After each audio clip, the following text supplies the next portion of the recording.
வணக்கம்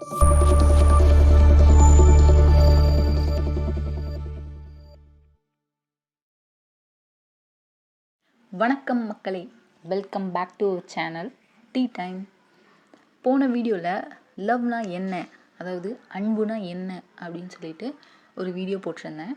அது உங்கள் எல்லாத்துக்கும் புரிஞ்சிருக்குன்னு நினைக்கிறேன்.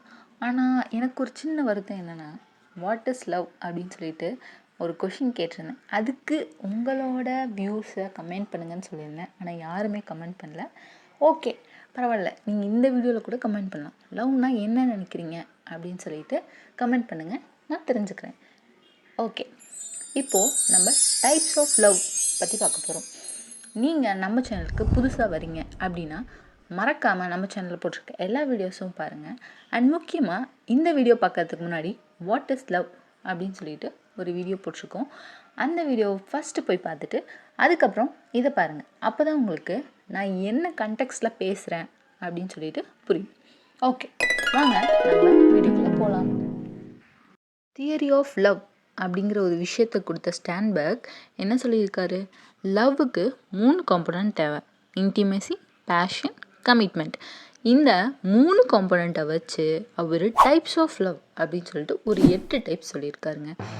இவர் என்ன சொல்ல வர்றாருன்னா, நம்ம மனுஷங்க எல்லாமே இந்த லவ் அப்படிங்கிற ஒரு கான்செப்டை இந்த 8 டைப்ஸில் அடைக்கிடலாம் அப்படின்னு சொல்லிட்டு இவர் சொல்கிறார்.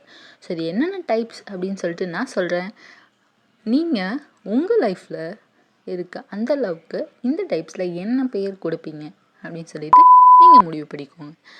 ஃபர்ஸ்ட் இஸ் நோ லவ், அதாவது லவ்வே இல்லைங்க. அதாவது இந்த 3 காம்பனண்ட் இன்டிமேசி, பேஷன், கமிட்மெண்ட் எதுவுமே இல்லை அப்படின்னா அது நோ லவ் அப்படின்னு சொல்கிறார். இப்போ ஒரு ஸ்ட்ரேஞ்சர் இருக்காங்க, ஒரு அன்னோன் பர்சன். அவங்கக்கிட்ட நம்மளுக்கு எந்த கமிட்மெண்ட்ஸ், எந்த ஒரு பேஷன், இன்டிமேசி இருக்க போகிறது கிடையாது. ஸோ அவங்களுக்கும் நமக்கும் இடையில இருக்க அந்த கனெக்ஷன் என்னது? No love. அதுதான் first type. Second one,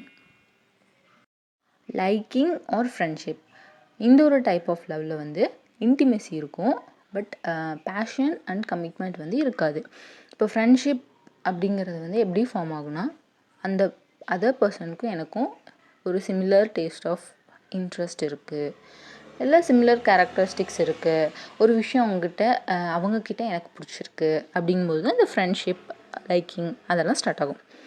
so இது ஒரு டைப். அடுத்தது வந்து இன்ஃபேக்சுவேட்டட் லவ் ஆர் இன்ஃபேக்சுவேஷன். இந்த வேர்டு வந்து நீங்கள் எல்லாருமே பழக்கப்பட்டிருப்பீங்க. ஸோ இன்ஃபேக்சுவேஷன் அப்படிங்கிறது வந்து ஒரு வகையான ஒரு அட்ராக்ஷன் நம்ம எடுத்துக்கலாம். ஸோ இந்த டைப்பில் வந்து பேஷன் இருக்கும், பட் ஆனால் இன்டிமேசியும் கமிட்மெண்ட்டும் இருக்காது.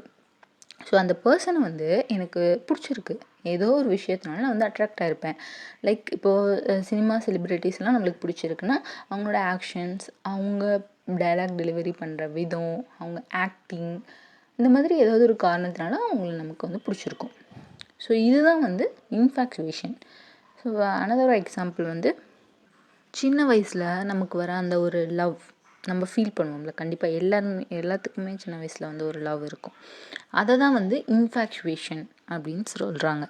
ஸோ இந்த லவ் வந்து லேட்டராக வந்து டெவலப்பும் ஆகலாம், இல்லை அப்படியே எண்டும் ஆகலாம். தென் நெக்ஸ்ட் டைப் வந்து எம்டி லவ். எம்டி லவ்வில் வந்து கமிட்மெண்ட் இருக்கும், பட் இன்டிமேசி, பேஷன் இருக்காது. ஃபார் எக்ஸாம்பிள் அரேஞ்ச் மேரேஜ் எடுத்துக்கிட்டிங்கன்னா, ஸோ அந்த 2 பார்ட்னர்ஸ் வந்து அப்போ தான் பார்ப்பாங்க, அவங்க அப்போ பார்த்து அப்போ பேசி கல்யாணம் பண்ணி வைக்கிறது. ஸோ இந்தியன் கல்ச்சரில் மேரேஜுங்கிறது வந்து ஒரு பெரிய கமிட்மெண்ட், ஓகேவா? லைஃப் லாங் வந்து அவங்க நம்ம கூட தான் இருக்க போகிறாங்க அப்படின்னு சொல்லிட்டு ஒரு கமிட்மெண்ட் கூட இறங்குறோம். ஆனால் இதுக்கு முன்னாடி நம்ம அந்த பர்சனை பார்த்துருக்க மாட்டோம், பேசியிருக்க மாட்டோம், அவங்கக்கிட்ட வந்து ஒரு அந்த கனெக்ஷன், க்ளோஸ்னஸ் எல்லாம் இருந்திருக்காது முன்னாடி. பட் ஆனால் இந்த மேரேஜ் பண்ணதுக்கப்புறம் நம்ம வந்து டெவலப் பண்ணிப்போம். ஸோ இந்த எம்டியில் வந்து ஒரு கமிட்மெண்ட்டோட ஸ்டார்ட் ஆகி லேட்டராக இந்த இன்டிமேசி, பேஷன் எல்லாமே டெவலப் ஆகலாம். அண்ட் இன்னொரு சைடு எப்படி சொல்லணும்னா, இது டெவலப் ஆகாமையும் போகலாம். ஸோ இதுதான் எம்டி லவ். அடுத்தது வந்து ரொமான்டிக் லவ். ஸோ இந்த ரொமான்டிக் லவ்வில் வந்து பேஷன், இன்டிமேசி இருக்கும், பட் நோ கமிட்மெண்ட். ஸோ அந்த பர்சன்கிட்ட நமக்கு ஒரு க்ளோஸ்னஸ் இருக்கும், ஒரு கனெக்ஷன் இருக்கும், ஃபிசிக்கல் அட்ராக்ஷன் இருக்கும் அவங்கக்கிட்ட. பட் ஆனால் இந்த ரிலேஷன்ஷிப்பை நம்ம வந்து லாங் டேர்மாக கொண்டு போகிறோமா, இது எப்படி நம்ம வந்து சக்ஸஸ் பண்ண போகிறோம், பில்ட் பண்ண போகிறோம், ஃப்யூச்சரில் நம்ம வந்து என்ன பண்ண போகிறோம் அப்படிங்கிற ஒரு கமிட்மெண்ட் வந்து இருக்காது இந்த ரிலேஷன்ஷிப்பில். ஸோ இதுதான் வந்து romantic love. Next companionate love. So இந்த லவ்வில் இன்டிமேசி அண்ட் கமிட்மெண்ட் இருக்கும், பட் பேஷன் இருக்காது. ஸோ ஃபார் எக்ஸாம்பிள் நம்ம ஃப்ரெண்ட்ஸ் அண்ட் ஃபேமிலிஸ் எடுத்துக்கலாம். ஸோ ஃபேமிலி மெம்பர்ஸ்கிட்ட நமக்கு ஒரு க்ளோஸ்னஸ் இருக்கும், ஒரு கமிட்மெண்ட் இருக்கும். ஏன்னா நம்ம வந்து சின்ன வயசில் வந்து வளர்ந்தது எல்லாமே அவங்களோட தான். நம்ம ஃபுல்லாக நம்ம லைஃப் லாங் வந்து வரப்போகிறதும் அவங்க தான். And friendship. ஸோ நமக்கு வந்து க்ளோஸ் ஃப்ரெண்ட்ஸ் இருப்பாங்க நிறைய. சின்ன வயசுலேருந்து இப்போ வரைக்குமே நமக்கு வந்து ஒரு பெஸ்ட் ஃப்ரெண்ட்ஸ் அப்படின்னு சொல்லிட்டு நம்ம ட்ரஸ்ட் பண்ணுற ஃப்ரெண்ட்ஸ் இருப்பாங்க. ஸோ இவங்ககிட்டலாம் வந்து நமக்கு ஒரு இன்டிமேசி அண்டு கமிட்மெண்ட் இருக்கும். பட் இந்த இடத்துல பேஷன் இருக்காது, ஒரு ஃபிசிக்கலான ஒரு அட்ராக்ஷன், செக்ஷுவல் அட்ராக்ஷன் எதுவுமே இருக்காது. ஸோ இதை தான் வந்து கம்பேனியனேட் லவ்னு சொல்கிறாங்க.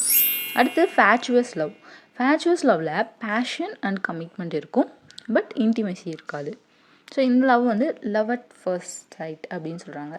ஸோ ஒருத்தவங்கள பார்த்தோன்னே அவங்கள்ட்ட அட்ராக்ட் ஆகுறது, அதனால லவ் வந்து டெவலப் ஆகி அந்த ரிலேஷன்ஷிப் வந்து நம்ம வந்து எண்ட் வரை கொண்டு போகிறது. ஸோ பேஷன் அண்ட் கமிட்மெண்ட் இருக்கிறது fatuous love. And then the last one என்னென்னா கன்சூமேட் லவ். ஸோ இதுதான் வந்து ஒரு ஹோல் அப்படின்னு சொல்கிறாங்க. ஸோ இந்த லவ்வில் வந்து மூணுமே இருக்கும், இன்டிமேசி, பேஷன் அண்ட் கமிட்மெண்ட் மூணுமே இருக்கும். ஸ்டான்பர்க் வந்து இந்த கன்சூமேட் லவ் தான் வந்து ஒரு பர்ஃபெக்ட் ரிலேஷன்ஷிப் அப்படின்னு சொல்கிறாரு. ஸோ ஒரு பர்ஃபெக்டான கப்புள் காமிங்க அப்படின்னு கேட்டிங்கன்னா இந்த 3 காம்போனண்ட்டும் இருக்கிற லவ் எதுவோ அதுதான் வந்து ஒரு பர்ஃபெக்ட் கப்புளுக்கான எக்ஸாம்பிள். ஸோ அந்த கப்புள்கிட்ட ஒரு க்ளோஸ்னஸ் இருக்கும், ஒரு எமோஷ்னல் கனெக்ஷன் இருக்கும், ஃபிசிக்கல் அட்ராக்ஷன் இருக்கும். அண்ட் ஈவன் அவங்க வந்து எவ்வளோ தான் அவங்களுக்கு வயசானாலும் அந்த ஒரு பர்சன்கிட்ட இருக்க அந்த அட்ராக்ஷன் வந்து குறையவே குறையாது, அந்த கனெக்ஷன் வந்து போகாது. அண்டு இந்த பர்சன் கூட இருக்கும்போது அவங்க வந்து ஹாப்பியாக ஃபீல் பண்ணுவாங்க, அதை வந்து லாங் டேர்மாக கொண்டு போவாங்க. டிஃபிகல்ட் சுச்சுவேஷன்ஸை வந்து 2 பேருமே சேர்ந்து ஹேண்டில் பண்ணுவாங்க, ஒருத்தர் அண்டர்ஸ்டாண்ட் பண்ணிப்பாங்க அண்ட் ப்ளேம் பண்ண மாட்டாங்க. ஸோ இந்த மாதிரி ஒரு பர்ஃபெக்டான ஒரு ரிலேஷன்ஷிப்பை வந்து பில்ட் பண்ணி அதை கொண்டு போவாங்க. பட் இதெல்லாம் வந்து ரொம்ப ஈஸி கிடையாது ஒரு ரிலேஷன்ஷிப்பை பில்ட் பண்ணுறதுக்கு. ஸோ இந்த கன்சூமேட் லவ் வந்து அச்சீவ் பண்ணுறது வந்து ரொம்ப கஷ்டம் அப்படின்னு இவர் சொல்கிறாரு. பட் ஒன்ஸ் நீங்கள் வந்து இதை அச்சீவ் பண்ணிட்டீங்கன்னா இதுதான் வந்து ரொம்ப சாட்டிஸ்ஃபைங்கான ஒரு லவ் அப்படின்னும் ஸ்டான்பர்க் சொல்கிறாரு. ஓகே, இதெல்லாம் தான் வந்து டைப்ஸ் ஆஃப் லவ் அப்படின்னு சொல்லிட்டு ஸ்டான்பர்க் சொல்லி முடிச்சிட்டாரு. இப்போ லாஸ்ட்டாக அவர் ஒன்று முக்கியமாக என்ன சொல்கிறாருன்னா, நீங்கள் எந்த டைப் ஆஃப் லவ்வாக வேணால் இருந்துக்கோங்க, எந்த டைப் வேணாலும் இருந்துக்கோங்க, பட் அது எல்லா டைப்லேயும் நீங்கள் எக்ஸ்ப்ரெஸ் பண்ணால் தான் உங்கள் ரிலேஷன்ஷிப் வந்து ஸ்ட்ராங்கராக இருக்கும், அது வந்து ரொம்ப கிரேட்டராக இருக்கும். நீங்கள் உங்களோட லவ்வை வந்து எக்ஸ்ப்ரெஸ் பண்ணலை அப்படின்னா அது கன்சூமேட் லவ்வாகவே இருந்தாலுமே கண்டிப்பாக பிரேக் ஆகிடும் அப்படின்னு சொல்கிறாரு. இது வந்து சிம்பிளாக எப்படி சொல்லலாம்னா, இப்போ நீங்கள் வந்து நான் உங்களை பார்க்குறேன், பாய்.